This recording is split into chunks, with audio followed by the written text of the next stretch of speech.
Assalamualaikum warahmatullahi wabarakatuh. Kembali lagi dengan saya Dandi Riana. Eh, saya pertama-tama mau mengucapkan kepada dosen kita, yaitu Ibu Ika dan Ika SHMH, selamat siang Bu.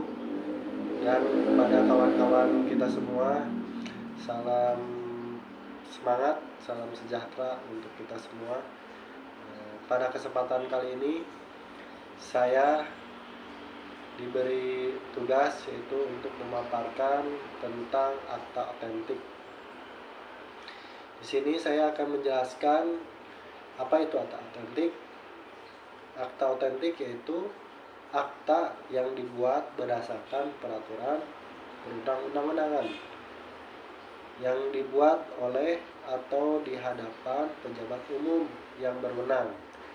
Jadi akta yang ditunjuk oleh pejabat umum dan sesuai dengan peraturan perundang-undangan. Akta otentik itu ada dua syarat, yaitu akta yang berdasarkan peraturan perundang-undangan. Yang kedua yaitu dibuat dan ditunjuk oleh sama pejabat umum yang berwenang. Peraturan perundang-undangan mengisyaratkan bahwa suatu perbuatan atau keadaan hukum tertentu harus didokumentasikan dengan akta otentik.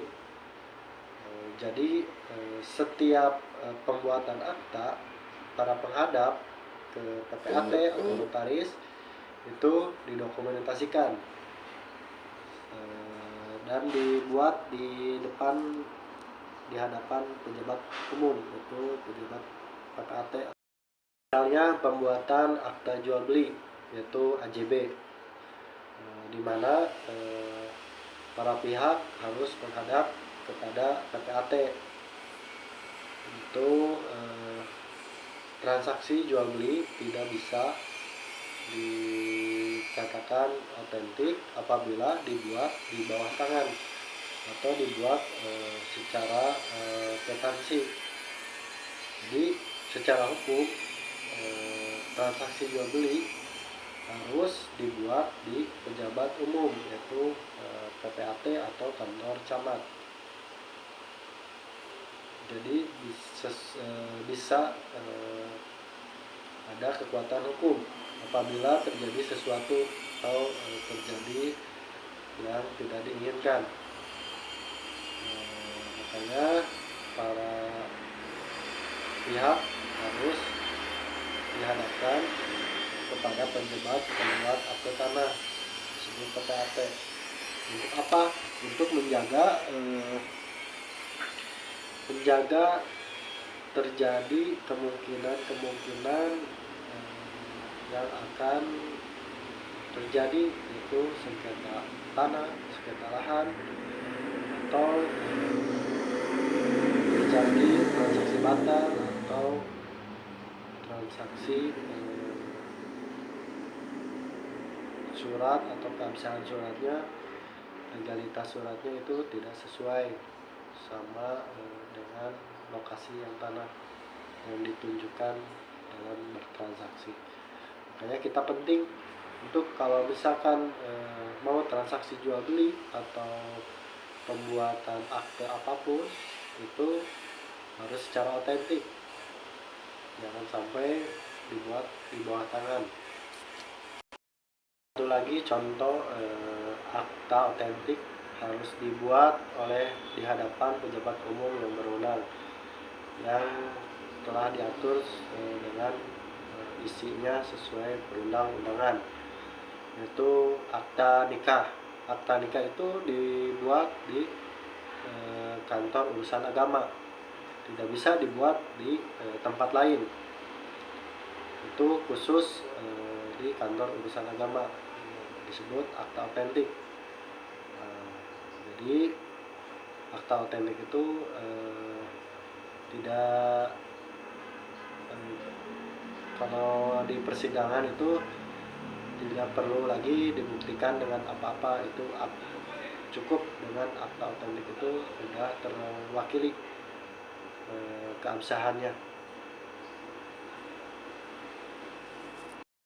Sebagai alat bukti hukum, akta otentik itu mempunyai pembuktian hukum yang sempurna. Yaitu harus selalu dianggap benar. Jadi akta otentik itu pembuktian hukum yang sempurna. Jadi sudah dianggap benar oleh pengadilan, terkecuali akta otentik itu seseorang tahu bahwa itu pas pembuatannya tidak benar atau melanggar. Itu perlu dibuktikan lagi sama kawan-kawan. Akta di bawah tangan itu supaya kalian tahu, ada akta otentik dan akta di bawah tangan. Akta di bawah tangan itu surat menyurat atau tulisan tangan yang dibuat oleh para pihak dan tidak melibatkan pejabat umum dan tidak disyaratkan isinya dengan undang-undang. Jadi akta di bawah tangan itu akta yang dibuat tanpa melibatkan pejabat umum. Jadi disebut akta di bawah tangan. Jadi penjelasan tentang akta otentik itu cukup. Akta otentik maupun akta di bawah tangan memiliki fungsi yang sama, yaitu sebagai alat bukti berupa tulisan-tulisan. Namun dalam penerapannya akta otentik dan akta di bawah tangan ini memiliki perbedaan. Perbedaan ini terkait dengan cara pembuatan, bentuk, dan kekuatan pembuktian yang akan menjadi pembahasan.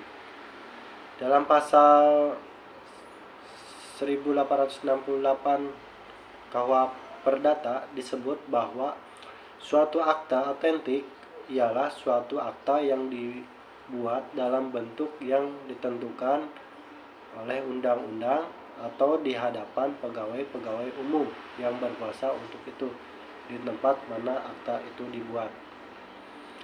Berdasarkan dengan pasal tersebut, maka akta otentik adalah suatu akta yang bentuknya ditentukan oleh undang-undang dan atau dibentuk oleh atau di hadapan pejabat umum yang berkuasa untuk itu. Pejabat yang berhak untuk membentuk suatu akta otentik tidak hanya notaris, tetapi semua pejabat tertentu yang diberikan kewenangan dan tugas untuk melakukan pencatatan akta tersebut.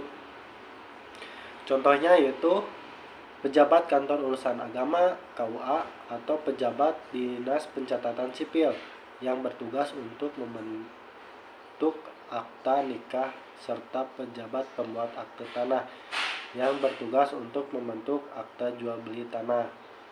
Hal ini dikarenakan akta otentik dibentuk oleh pejabat tertentu yang memiliki kewenangan, sehingga akta otentik memiliki kekuatan pembuktian yang kuat di pengadilan.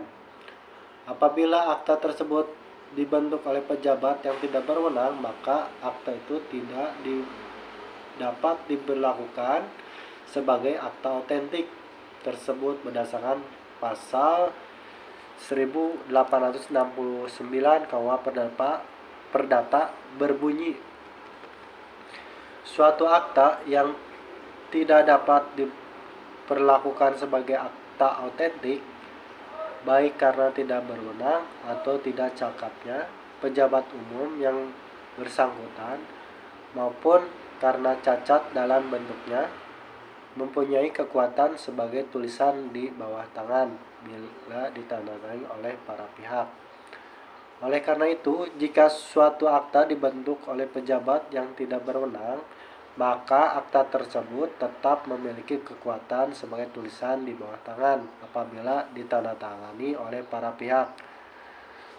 Sementara akta di bawah tangan berdasarkan dengan pasal 1874 KUH Perdata adalah akta yang ditandatangani di bawah tangan, surat, daftar surat, urusan rumah tangga dan tulisan-tulisan lain yang dibuat tanpa perantara sebagai pejabat umum akta di bawah tangan. Ini biasanya digunakan dalam suatu perjanjian jual beli, sewa menyewa, dan lain-lain.